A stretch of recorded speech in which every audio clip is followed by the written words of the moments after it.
Hello friends, स्वागत है आपका आज की न्यू कहानी में। और आज की जो क्राइम स्टोरी है हम आपको सुनाने जा रहे हैं। लगभग 35 वर्षीय भूपेंद्र यादव वार्ड नंबर 9 गिरधारी नगर जिला दुर्ग छत्तीसगढ़ में रहता था। उसके परिवार में उसकी पत्नी सुप्रिया और 12 वर्षीय बेटा और 10 वर्षीय पुत्री थी। इसके अलावा उसके माता पिता भी घर में रहते थे। हालांकि उसका घर बहुत बड़ा तो नहीं था, लेकिन इतना कह सकते हैं उसका घर बड़ा था। और उसके घर के बाहर एक रूम बना हुआ था जिसमें कंडा, लकड़ी और जलावन की व्यवस्था होती थी। एक दिन क्या होता है कि उसके घर में जो कमरा बाहर बना था उसमें अचानक आग लग जाती है और धूं धूं करके लपटें होने लगती हैं। तो वह उसके पड़ोसी जो थे वो जाग जाते हैं जब उसके घरों में धुआं पहुंचता है। इसके बाद वो बाहर निकल के आते हैं और क्या देखते हैं कि उसके घर में जो बाहर का रूम है जिसमें कंडा और लकड़ी रखते हैं उसमें ज़बरदस्त तरीके से आग लग चुकी है। इसके बाद भूपेंद्र भी जग जाता है और उसके घर वाले भी बाहर आते हैं। तो इकट्ठे होकर के क्या देखते हैं, उसमें एक मानव आकृति दिखाई दे रही है जो इस समय उसमें जल रही थी। इसके बाद सभी प्रयास करते हैं। लकड़ी कंडा तो जल गए, कोई दिक्कत नहीं, लेकिन सबको चिंता थी कि आखिर ये मानव आकृति किसकी जल रही है। सब लोग मिट्टी, रेत और पानी से पूरा प्रयास करते हैं उसको बुझाने के लिए।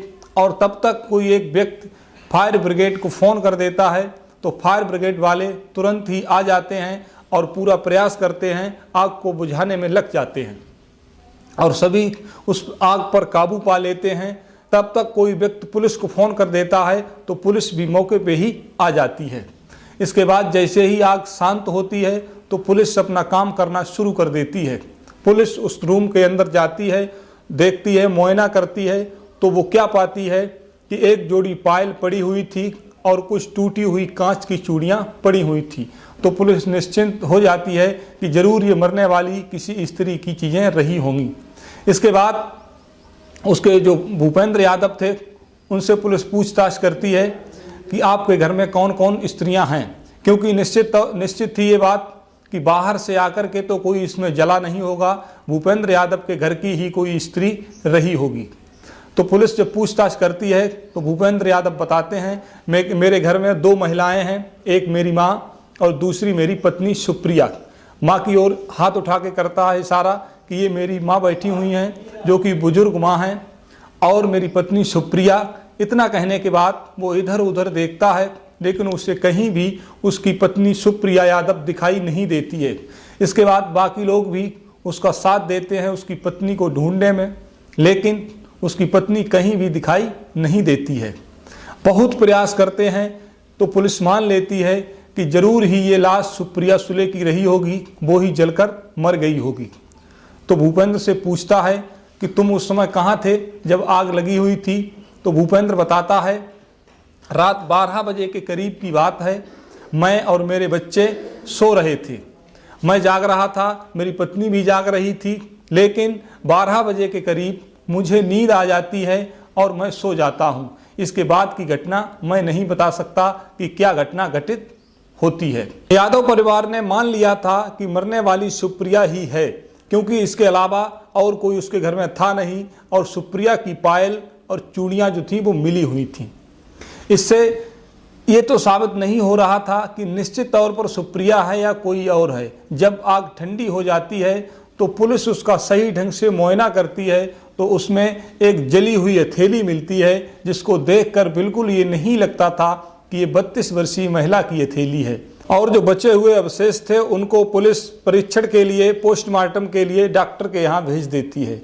इसके बाद जब डॉक्टरी परीक्षण उसका होता है तो डॉक्टर स्पष्ट रूप से बताते हैं कि ये लाश किसी महिला की है, लेकिन ये जो हाथ है ये किसी बुजुर्ग महिला का है। इससे जो पुलिस वाले थे उनको शंका पैदा होती है कि आखिर ऐसा कौन है जो इसमें जलकर मर गया है, और अगर बुजुर्ग महिला जल के मरी है तो सुप्रिया यादव आखिर कहाँ गई। ये सोच करके पुलिस वहाँ जो बचा हुआ उसका जो भी हिस्सा था शरीर का वो वहीं दे देती है, और उसके मायके वाले जो है आते हैं और उसकी अंत्येष्टि करके अपने वापस गांव को लौट जाते हैं। इसके बाद दूसरे तीसरे दिन पुलिस भूपेंद्र यादव से फ़ोन करवाती है उसके मायके के लिए और उनसे पूछती है कि हमें ये लग रहा है कि सुप्रिया यादव नहीं मरी है, उसकी जगह पे कोई और मरा है, लेकिन क्या वहाँ पे सुप्रिया पहुँची है? तो उसके मायके वाले स्पष्ट बताते हैं कि अगर सुप्रिया यादव जलकर नहीं मरी है तो ये मेरे लिए बहुत खुशी की बात है, लेकिन हमारे यहाँ अभी तक नहीं आई है। बातचीत हो ही रही थी कि तब तक भूपेंद्र यादव की साली वो फ़ोन हाथ में ले लेती है और फ़ोन पे कहती है कि दीदी से मेरी कल बात हुई थी और वो बता रही थी कि मैं राजनांदगांव आई हुई हूँ।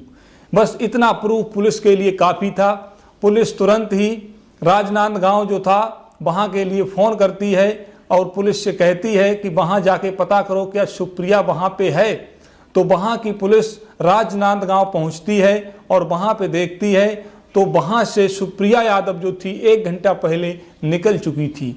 इसके बाद पुलिस की एक टीम सुप्रिया यादव के मायके के लिए भेजी जाती है, क्योंकि पुलिस को पूरा यकीन था कि अंत कहीं दूसरी जगह तो ये जा नहीं सकती है, ज़रूर अपने मायके को जाएगी। जैसे ही पुलिस वहाँ सादा वर्दी में पहुँचती है तो क्या देखती है कि सुप्रिया यादव अपने बदन पे चंदन का लेप लगाए हुए थी और गले में तुलसी की माला पहने हुए थी। तो पुलिस जैसे ही उससे पूछताछ करने के लिए पकड़ती है तो वो स्पष्ट रूप से पागलों जैसा व्यवहार करने लगती है और कहती है कि मेरा ये हाल किसने बनाया, मैं अपने घर से कैसे भागी, मैं अपने घर से यहाँ कैसे आई। तो पुलिस समझ लेती है ये कोई जादू टोना का काम है और पुलिस उसको पकड़ के थाना ले जाती है। जब थाने में पुलिस उसको कड़ाई से पूछताछ करती है तो वो थोड़े ही देर में पूरी बात तोते की तरह उगल देती है। किस तरह से सुप्रिया और उसके प्रेमी ने एक योजना बनाई कि मायके वाले प्रेमी के साथ ही हमेशा रहा जाए, इसीलिए उसने एक निर्दोष बलि दे दी। जिला दुर्ग की उप तहसील गंडई का ही रहने वाला था उमेश साहू, जिसने ड्रग्स का लाइसेंस किसी का ले लिया था और उसी पे उसने मेडिकल का स्टोर खोल लिया था। उसका मेडिकल स्टोर बहुत अच्छा चलने लगता है और बहुत दूर दूर से लोग उसके यहाँ इलाज कराने आने लगते हैं। जब उसको पैसा ज़्यादा पैदा हुआ तो उसका लालच इस कदर बढ़ जाता है कि उसने सोचा कि हम एक अस्पताल खोल लेते हैं, और पड़ोस का एक मकान होता है तो अपने पिता से कहता है कि पिताजी ज़्यादा रुपए हमारे पास हैं, थोड़े से आप दे दो तो हम इस मकान को ख़रीद लेते हैं और इसमें अस्पताल बनवा देते हैं।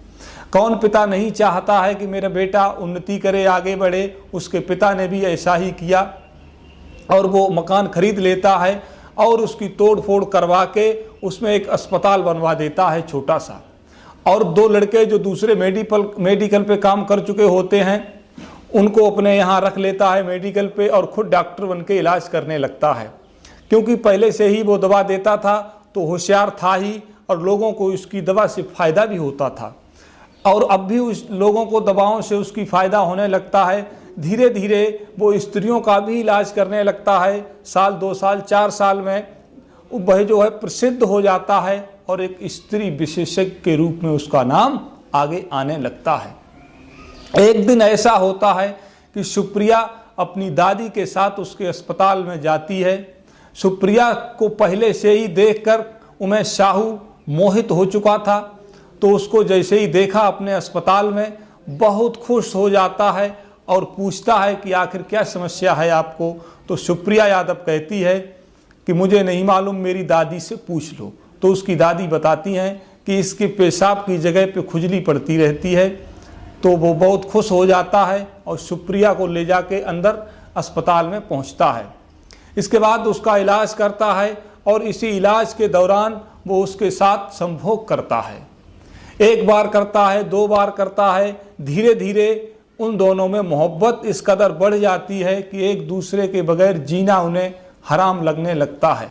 उमेश और सुप्रिया की दीवानी जब इस कदर बढ़ जाती है कि वे एक दूसरे से शादी करने के लिए तैयार हो जाते हैं, तो उमेश अपने घर पे बताता है कि मैं सुप्रिया से शादी करना चाहता हूँ, और सुप्रिया यादव भी अपने घर पे बताती है कि मैं उमेश साहू से शादी करना चाहती हूँ, हम दोनों आपस में प्यार करते हैं। तो उसके पिता को ये बात बहुत बुरी लगती है, क्योंकि एक दूसरी जात के थे दोनों, और सुप्रिया के पिता उसकी शादी भूपेंद्र यादव से कर देते हैं। भूपेंद्र यादव से शादी होने के बाद भी सुप्रिया अपने प्रेमी उमेश साहू से मिलने आती रहती थी और उमेश भी उसको बहुत चाहता था। दोनों को जब शादी हो चुकी थी तो उसको एक दूसरे से दूरी बना लेनी चाहिए थी, लेकिन सुप्रिया नहीं मानी थी अभी तक। अपने प्रेमी के बाहों में जाके झूला जब तक नहीं झूलती थी उसको चैन नहीं पड़ता था। इधर जब उमेश साहू के पिता ने सोचा कि ये हमारा लड़का भी बहुत आवारा हो रहा है, तो उसके पिता ने उमेश साहू की भी शादी कर देते हैं और 2 बच्चों का उमेश साहू भी बाप बन जाता है। सुप्रिया भी 2 बच्चों की माँ बन जाती है। लेकिन इसके बावजूद 12 साल गुजर जाते हैं, 13 साल, ना उमेश साहू मानता है न सुप्रिया यादव मानती है और दोनों एक दूसरे से मोहब्बत करते रहते हैं। एक बार ऐसा हुआ कि सुप्रिया और उमेश साहू एक होटल में गए हुए थे अपनी रात रंगीन करने के लिए। तभी सुप्रिया कहती है कोई ऐसा इंतजाम करो जिससे मैं हमेशा के लिए तुम्हारी हो जाऊं। तो उमेश कहता है ऐसा क्या उपाय है, तुम ही बताओ। तो सुप्रिया बताती है कि मैंने एक फिल्म देखी है, उसी फिल्म के आधार पर अगर तुम मेरी बात मानो तो हम और तुम हमेशा के लिए एक हो सकते हैं। तो उमेश कहता है बताओ क्या तुमने ऐसी कहानी देखी। तो सुप्रिया बताती है किसी शव को लाके मेरे घर के बाहर वाला रूम है उसमें जला दो, और जब वो जल जाएगा मैं जलने से पहले ही वहाँ पे अपनी पायल और कुछ दूसरी चीज़ें डाल दूंगी, तो लोग ये समझेंगे सुप्रिया जल के मर गई है और हम हमेशा के लिए एक दूसरे को हो जाएंगे। तो इस तरह से पूरा केस फाइनल हो चुका था, स्पष्ट हो चुका था कि सुप्रिया, उमेश साहू और उसका दोस्त तीनों को पुलिस पकड़ लेती है। पकड़ने के बाद उन पर मुकदमा दर्ज करती है और तीनों को जेल भेज देती है। किस तरह से अपनी प्रेमी की आस में उसने एक बुजुर्ग महिला का कत्ल कर दिया। उमेश साहू जिसने उस बुढ़िया को गला दबा के मारा था, जो दवा लेने उसके हॉस्पिटल में आई हुई थी। तो पूरी तरह से ज़्यादा दोषी उमेश साहू था, लेकिन सुप्रिया यादव भी कम दोषी नहीं थी। इसलिए पुलिस ने उन दोनों को जेल भेज दिया और एक तीसरा इसका दोस्त था उसको भी पुलिस जेल भेज देती है। तो मित्रों, कैसी लगी मेरी कहानी कमेंट में हमको बताना। अगर चैनल सब्सक्राइब ना हो तो चैनल को सब्सक्राइब जरूर कर लेना। धन्यवाद मित्रों।